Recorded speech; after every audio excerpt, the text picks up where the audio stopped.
فقہ علماء بھی قرآن و حدیث کو بیان کرتے ہوئے ڈرنے لگا ہے. وہ کہتے ہیں لوگ سنیں گے نہیں.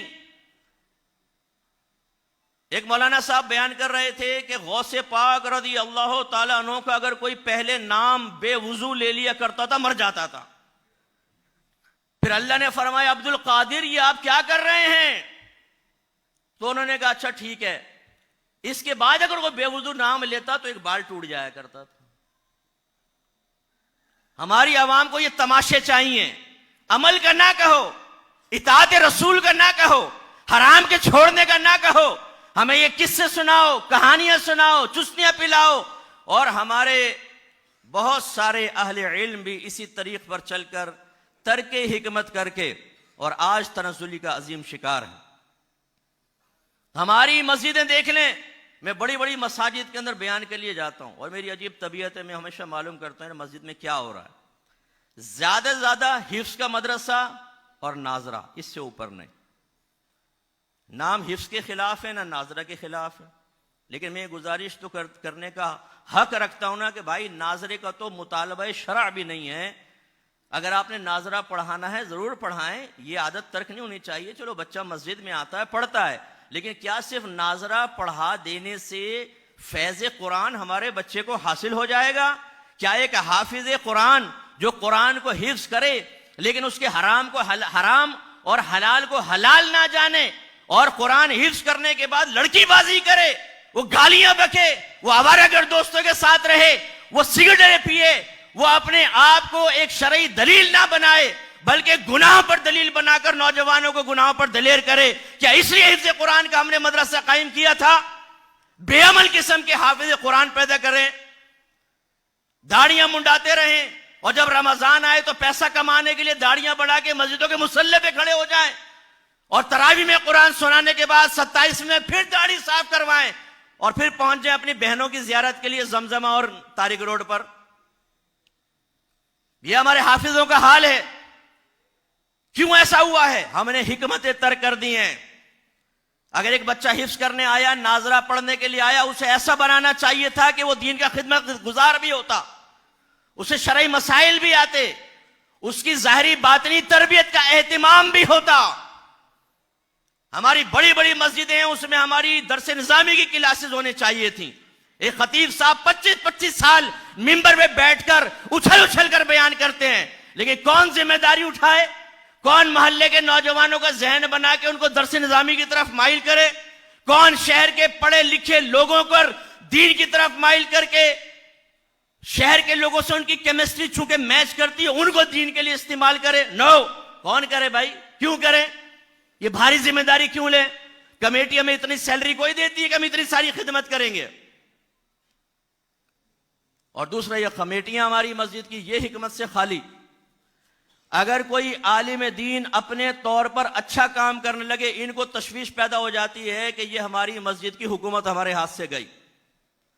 وہ کہتے ہیں یہ عالم دین اپنا سرکل بنا رہا ہے بھائی, کل کو یہ ہمیں باہر کر کے اپنی کمیٹی لائے گا. خصوصاً باہر کے ملکوں میں ہم نے دیکھا یہ صورتحال سامنے آتی ہے کہ وہاں امام کو مقید کر دیا جاتا ہے کہ حضرت اس لمٹ تک آپ کام کریں, اس سے آگے نہ کریں.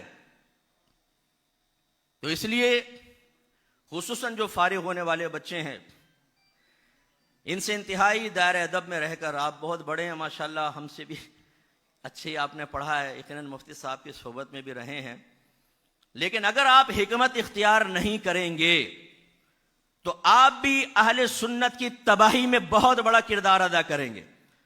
اور اللہ نے واضح فرمایا ثم لتسألن یومئذ عن النعیم, پھر تم سے ضرور نعمتوں کے بارے میں اس دن کوسچن ہوگا, پرسش ہوگی. ہر عالم دین کو اپنے آپ کو احتساب کے کٹڑے میں کھڑا کرنا ہوگا. لام تاکید بانون تاکید ثقیلہ کے ساتھ اللہ نے کلام فرمایا لتسألن. یہ جو ہمیں نعمت ملی ہوئی ہے, لوگ ہمارا ہاتھ چوم رہے ہیں. ابھی آپ جائیں گے, آپ کے گلے میں پھولوں کے ہار, زبردست قسم کا استقبال. ہو سکتا ہے آپ کا ادارہ تیار ہو, آپ کو مسجد ملے گی, لوگ آپ کے قریب آئیں گے, آپ کے ہاتھ چومیں گے, آپ کو عزت دیں گے, آپ کو مرکز محفل بنایا جائے گا, آپ کو اچھی جگہ پہ بٹھایا جائے گا, آپ کے نام کے پوسٹر لگیں گے, بیچ میں گول انڈے میں حضرت کا نام, شیخ الحدیث والتفسیر, جامع المعقول والمنقول. اتنی عزتیں سمیٹی ہیں، اب اس کے احتساب کے لیے بھی تیار رہیے. میدان معاشر میں آپ کو جواب دینا ہوگا. آپ کے سامنے بیٹھی ہوئی عوام کا بیڑا غرق اگر آپ نے کیا ہے تو آپ سے پوچھا جائے گا ان لوگوں کا بیڑا غرق کیوں کیا تھا. یہ علم سیکھنے کے لیے آپ کے پاس آئے تھے، انہیں کیوں قرآن کے قریب نہیں کیا، کیوں حدیث کے قریب نہیں کیا، کیوں ان کو حکمت نہیں سکھائی، کیوں آپس میں لڑواتے رہے، کیوں تمہیں جب طاقت حاصل ہوئی تو اپنی اکابرین کی ٹانگیں کھینچنا شروع ہو گئے. جواب دو اس کا. اس وقت ہمیں جواب دینا پڑے گا. اگر جواب تیار ہے تو کریں شرارتیں، لیں مزے، بیٹھیں ایک دوسرے کے پاس چائے پینے کے لیے، کھانا کھانے کے لیے گرائیوں کے پاس بیٹھیں، نہ دیں عوام کو ٹائم، لیکن میدان معاشر میں احتساب تو ہونا ہے.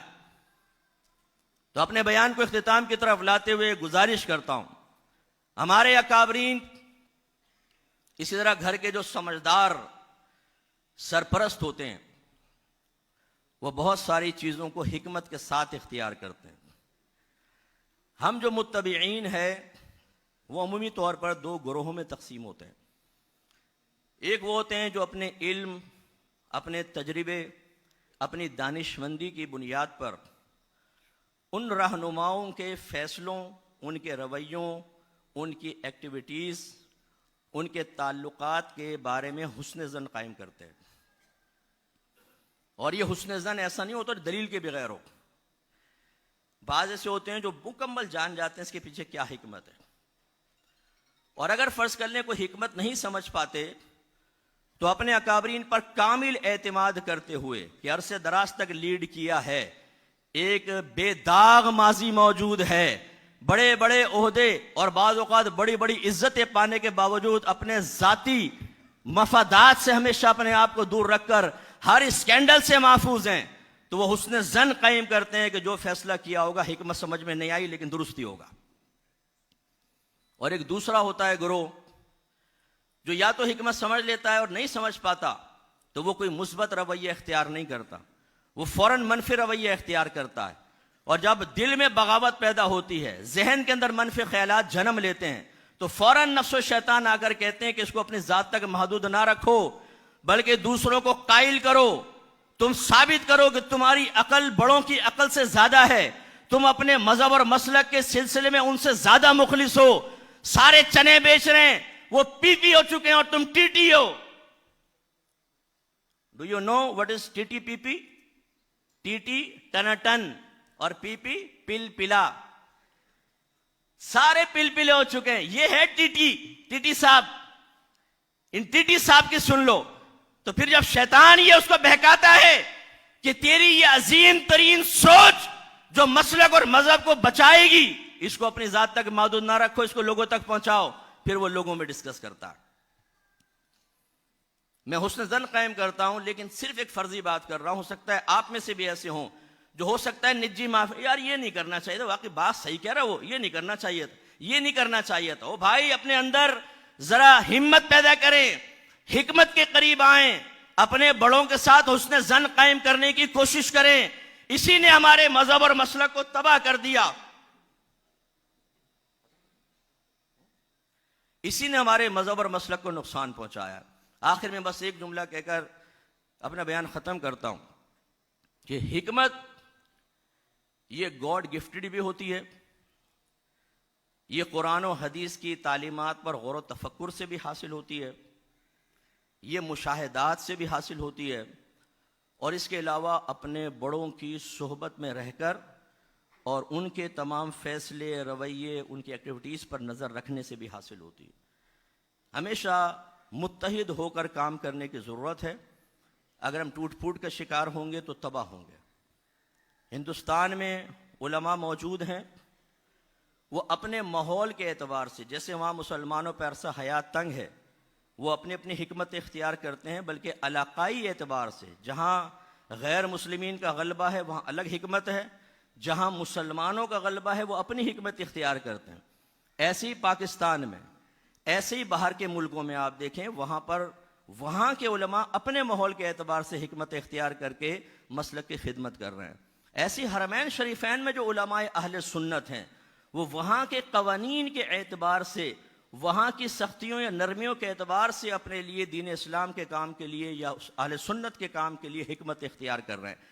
ایک علاقے والا، ایک اپنے ماحول کے تقاضے کے مطابق عمل کرنے والا دوسرے کے ماحول کو سمجھے بغیر اگر یہ کہے گا کہ جیسے میں کر رہا ہوں آپ بھی ایسا کریں، میری حکمت حکمت ہے، آپ کی حکمت حکمت نہیں، تو اس کا مطلب ہے وہ خود خلاف حکمت ایکٹیویٹی میں یا خلاف حکمت عمل میں مصروف ہے اور یہ تباہی کا شکار ہوگا۔ اس لیے گزارش یہ ہے عوام سے بھی اپنے اکابرین کے ساتھ تعلق مضبوط رکھیں۔ جو تنظیم، جو ادارہ، جو رہنما، جو تحریکیں، جو آستانے حکمت سے چلے ہیں آج تک قائم ہے اور مائل بہ ترقی ہیں۔ میں نام نہیں لینا چاہتا لیکن آپ غور کر لیں، تنظیموں کا ذہن میں لائیں، حکمت اختیار کی ہے، چاہے وہ آقا نعمت امام اہل سنت کے طریق سے ہٹ گئے عملی لحاظ سے، لیکن انہوں نے حکمت اختیار کی، آج تک باقی ہیں۔ اور جس نے جوش و جذبے سے کام لے کر حکمت کو بالائے طاق رکھ کر عملی قدم اٹھایا وہ خود بھی تباہ ہوا اور مسلک کے لیے بھی بدنامی کا سبب بنا۔ اختیار ہمارے پاس ہے، چاہیں تو فتنہ فساد پھیلائیں، چاہیں تو بگاڑ کا سبب بن کر میدان محشر میں اللہ تعالیٰ کی بارگاہ میں مجرم کی حیثیت سے حاضر ہوں، اور چاہیں تو حکمت اختیار کرتے ہوئے اپنے اکابرین کی تعلیم و تربیت کی روشنی میں اپنے مسلک اور مذہب کی ترقی کے لیے کام کریں۔ اللہ تعالیٰ ہمیں سمجھنے کی توفیق عطا فرمائے۔